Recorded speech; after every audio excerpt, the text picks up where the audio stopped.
Maaga akong gumising ngayon dahil sumabay ako sa kapatid ko na si Elena papunta ng center. BHW nga yung trabaho niya doon. Meron ngang cervical screening test ngayon sa center. Kaya nagpalista nga ako sa kapatid ko na gusto ko magpa-test. Ang tagal ko na rin kasing hindi nakakapagpa-pap smear simula pa nung umalis ako dito sa Pilipinas, nagtrabaho ng Japan. So yun sa ating mga babae talaga napaka-importante na magpa-check up sa mga matres natin kung okay ba or hindi. Lalo nga yung cervical cancer na bibiglain ka lang din talaga na meron ka na palang sakit. Kasi nga hindi mo siya makikitaan ng mga symptoms sa una. Meron kasi akong nakatrabaho dati na nagkaroon siya ng cervical cancer. Binigla na nga lang nga siya noon kasi nga nalaman niya stage 4 na pala yung cancer niya. Dati nga nung mga nasa 30s pa lang ako talagang ang lakas kong mag-menstruation. Sa buong maghapon nga hindi lang 5 pads yung nagagamit ko. Minsan nga nahihimatay pa ako kasi nga anemic din ako. So nagpapa-check up naman din ako, nagpapa-pap smear ako and wala naman siya. Yun nga ang advice nga sa akin ng OB na talagang malakas lang daw talaga ako mag-menstruation. So yan na nga guys, andito na ako sa center. Nagkaroon muna kami ng lecture kung paano ba yung gagawin namin. Itong cervical screening test, first time ko ngang magpapaganito. Mostly pap smear lang din kasi yung ginagawa sa akin. And itong cervical test nga na to, napakamahal talaga nito, 8,000 to. Kaya ginrab ko rin talaga. Binigyan pa nga kami ng isang box ng perosulfate. Ito nga sa Muntinlupa, maswerte yung mga taga-sukat. Kasi isa nga to sa napili para nga magkaroon ng libre pa-screening test nga sa cervical. Iba't ibang midwife nga ng Muntinlupa yung nandito. 150 nga na tao yung maswerteng pwedeng magpa-screening test dito. May mga naririnig nga ako sa likod ko ng mga nagkukwentuhan na yung iba nga nilang kasama hindi nakapunta kasi nga nagkaroon ng menstruation. Kasi nga kapag ganito bawal kasi magpa-check kapag meron kang menstruation. Yun nga din talaga yung ipinapanalangin ko na sana wag muna ako magkaroon. Kasi nga sayang din talaga to. Si Elena at saka yung mga kasama niya dito kasama rin na magpapatest. Yun nga lang. Tapusin na nga muna niya yung duty bago sila pupunta rito. 9:30 nga natapos din agad ako dito.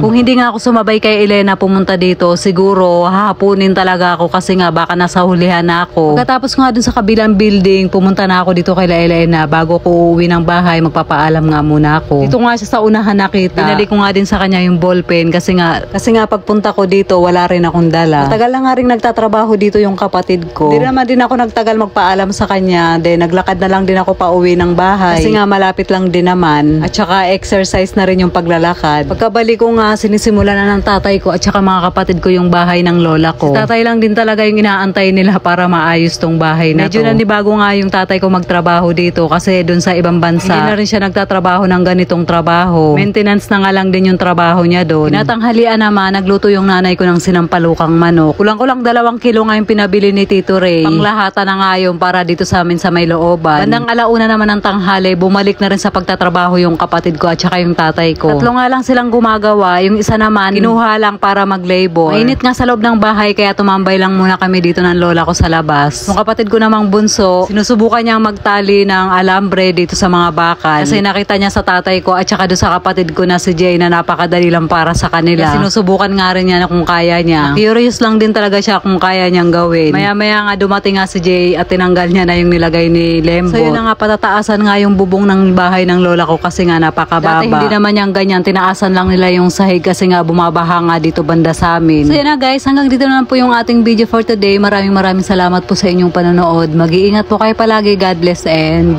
babush!